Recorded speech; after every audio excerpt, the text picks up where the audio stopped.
Hey everybody, back with another video here. I've been doing some programmer reviews, and a buddy of mine, Arcade Buffet, many people know him, had let me borrow this to verify. I don't think he's ever tested it, and I'm going to fire it up and test it out and do a quick review, I guess. Super long parallel cable. It is a parallel port. It's what is it? It's a Needham's EMP-10. Comes with a 40-pin ZIF socket, parallel port, external power supply. This is one of the ones that's like EMP-10 is the the cheapest version, I guess. Then EMP-20, then EMP-30, and then you have the USB versions like EMP-21, 31, and stuff like that.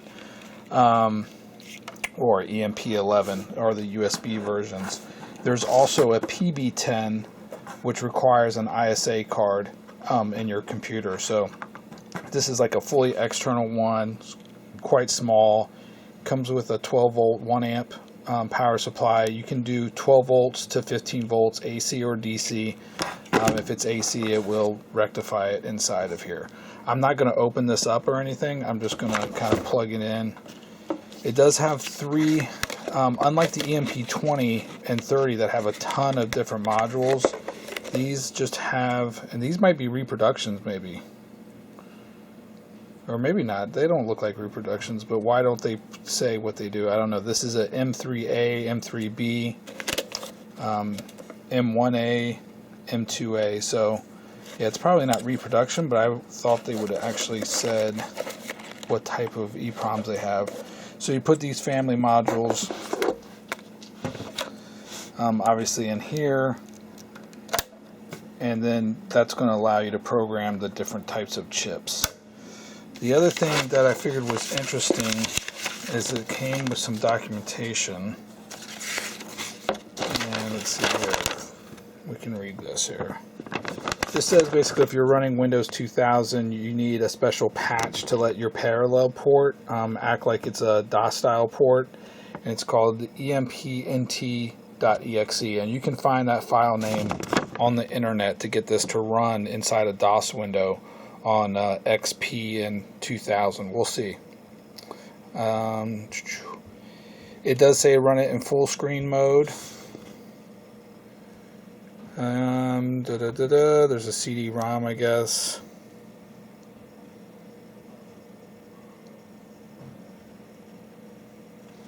Interesting. I don't know where this came from, but cool. Startup instructions. Must be in a DOS environment.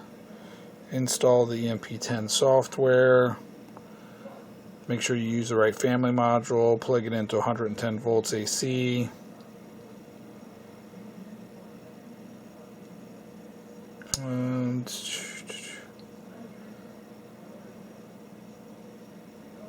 And then it just talks about how to upgrade the software. So, alright, so what we're going to do is I'm going to set up the tripod, and we'll go to my burn station and plug this thing in.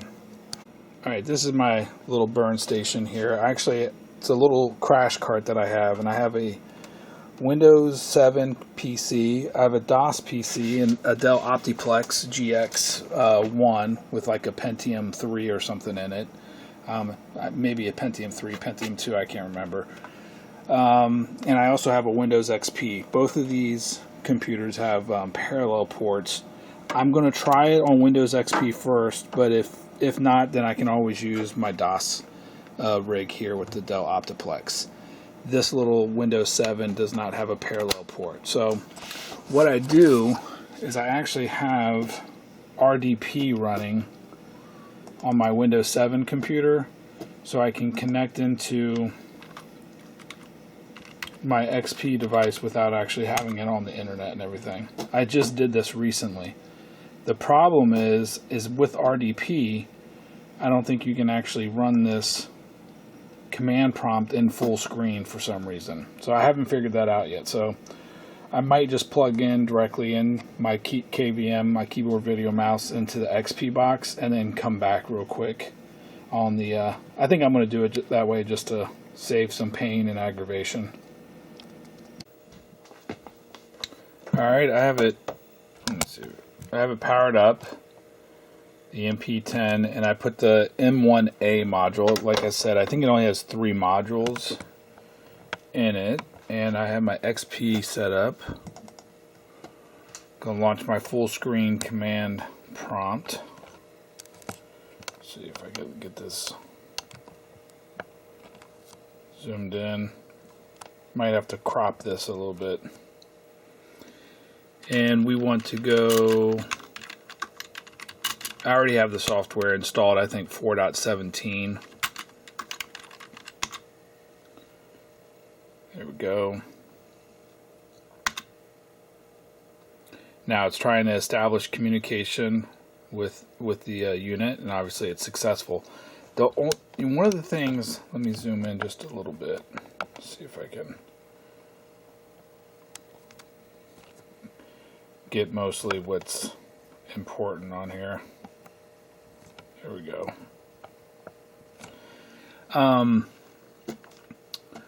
The one thing that for all these Needhams, especially with the DOS software, is it doesn't do any type of self-test, which I wish it would. You can see my cursor will actually highlight these things, or you can use the keyboard, but the cursor does work if you want to just highlight it in this command window. The EMP-10 and the EMP-20 obviously only work for DOS software, but you don't have to be in DOS. You can run it from a Windows XP command line window, as long as you run it in full screen and you use that parallel port driver. So anyway, it doesn't have, you know, a self-test, which is, you know, kind of unfortunate. I do have a few chips that I'm going to check and maybe do some test burns on. I have, I don't know if they're fully erased or not. This is a, what is it? Let's see here. M2716. I don't think that's Mitsubishi. I'm not exactly sure, but alright, I forget where I was at. I was interrupted. Basically, we want to select the device, and we can always use generic. And you can see here that this is a 2716, 2732, and it tells you what module to use. So M1B or M1A. So if we're going to do a 2716, we actually need to flip our module from M1A to M1B and put that back in. Yeah, the reason they did that is really to save on the number of switches or relays and stuff like that to switch voltage to different pins and all that stuff. This makes it a little bit easier, simplifies the hardware a little bit. So we're going to do 2716. Whoops. And let's do a blank check. Verify erase is successful. That's good. Alright, let me back up a little bit, or maybe cut the other part out. So what we're going to do is first, to load a file, and we're going to use missile command, you have to hit V or come to this file name here. And then if you hit F1, it'll bring up like a directory structure, and you can go through and get, like, my files are in the desktop, and maybe, like, let's look at Pac-Man. Pac-Man has 2732, so let's, or 2532, so let's go to Galaxian. Alright, so yeah, Galaxian has a file that's 2048 bytes. We hit that. Now we have the file name listed there, and what we want to do is come to load file from disk. It says check the buffer range, etc. Hit enter, and it says 800 hex or 2048 has been loaded into the buffer. We can view the buffer.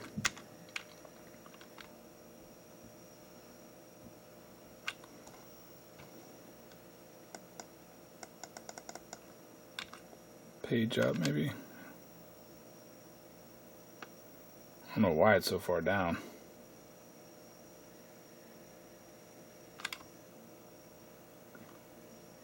Oh, there we go. See, it scrolls through. There's our buffer right there. All right, so weird. You have to go page up.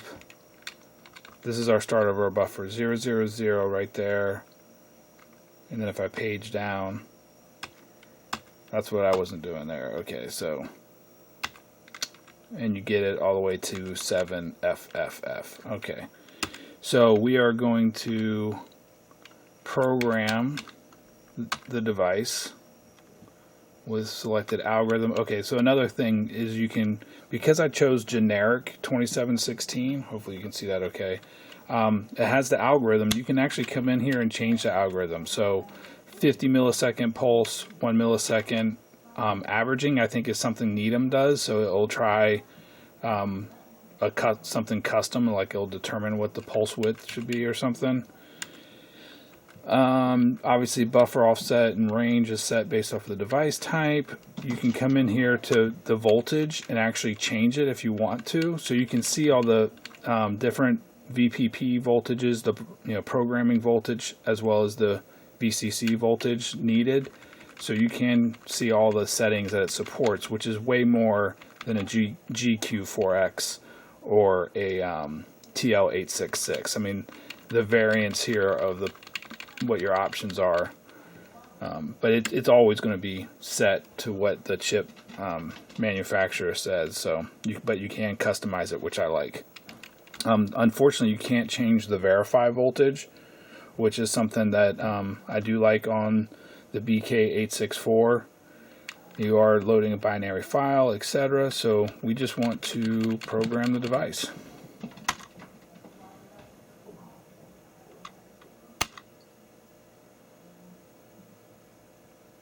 And now we're waiting.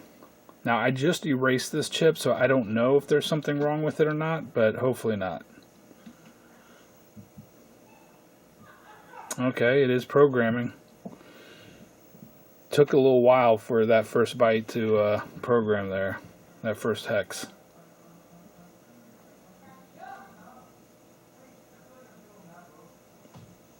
And I will pause and come back if it errors or is done. Alright, it says it device programmed successfully, which is good. It did take a little while to program, but let's go ahead and verify the device equals the buffer. And it says it does. So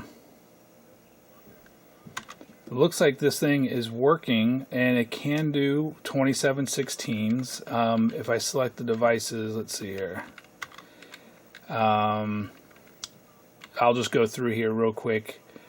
2716s, 27 4096, whatever those are, probably 4 megabit, probably around that range. 27C40s are 4 megabits. I don't know what all these devices are. These might be EEPROMs, Atmel. I'm not familiar with it. Some Dallas NVRAM probably stuff.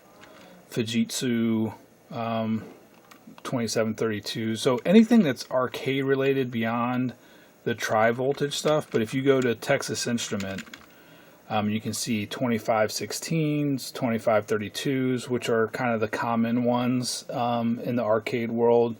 2564, that's pretty rare. Yeah, 2732s, which is the equivalent. So you can do the 2516s, the 2732s, the 2716s. You can't do 2708s or like 1702s or anything like any of the really old tri-voltage stuff, but you can definitely do some of the more oddball and 25 volt stuff very, very easily with this, with the external power supply. I don't think I'm going to do a whole much more programming or testing, because it does 600 different devices. Actually, let me go Signetics, if you can see that. Signetics, no bipolar proms or anything like that. I think it can do some gals, so let's look at Lattice.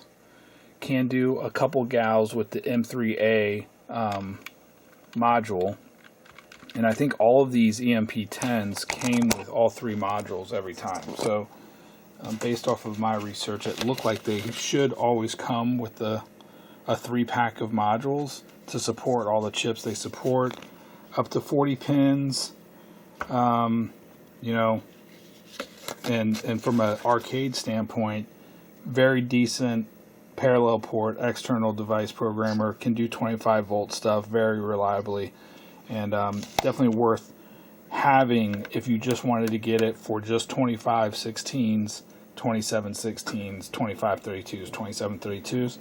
This is small form factor. Look how much smaller it is than my B&K, but not as doesn't support the number of devices like the B&K does, but probably costs half as much as well, so or even more. So if you can get one of these EMP-10s, I would say it does everything that an EMP-20 does for the most part, unless you were going to do a lot of GALs and PAL chips.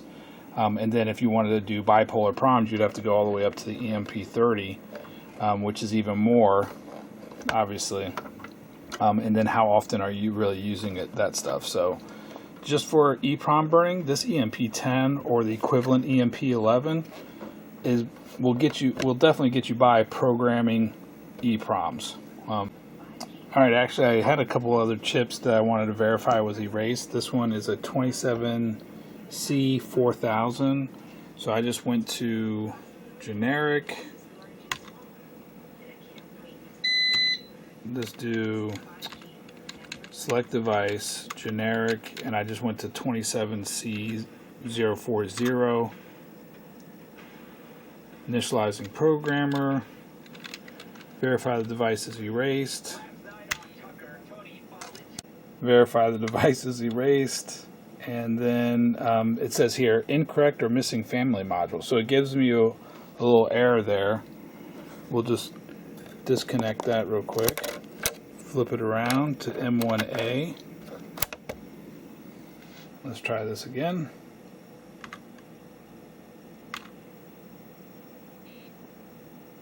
Verify erase error. So obviously it says at the address erase value is FF, data value is FE. So this one is not fully erased. And let's try a 2732. So we'll go back here. Select device. It's pretty easy just using the keyboard.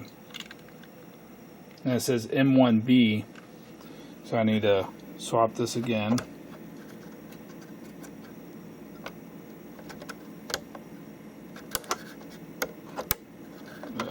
With one hand.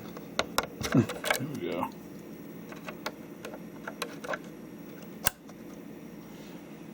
And verify device is erased.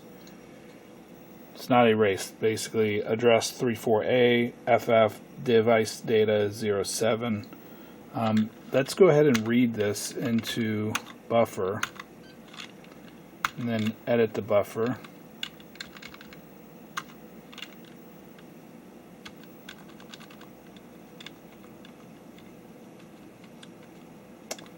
Alright, so there's 00. Everything's FF.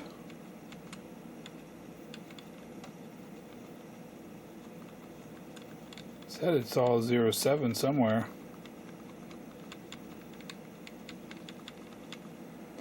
Let's do an Alt S 07. Oh, starting address, dang it.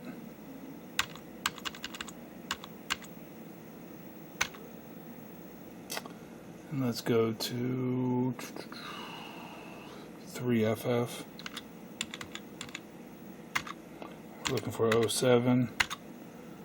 Boom, right there. There's where 07 is.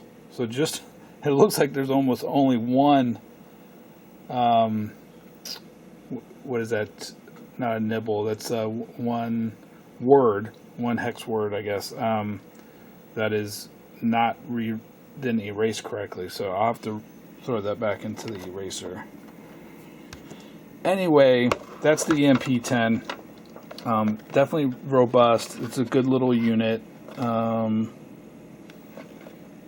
yeah, I like it. I mean, I honestly, knowing what I know now, if I had this plus the TL866, I probably would be completely happy if I didn't need to do bipolar proms. And you were just going to do them occasionally. It's nice to be able to read bipolar proms, but honestly, you don't need it. You can do adapters and stuff. So I think that's it for this one, guys. Thanks for watching another review or usage of a device programmer to add to the series. All right, cheers.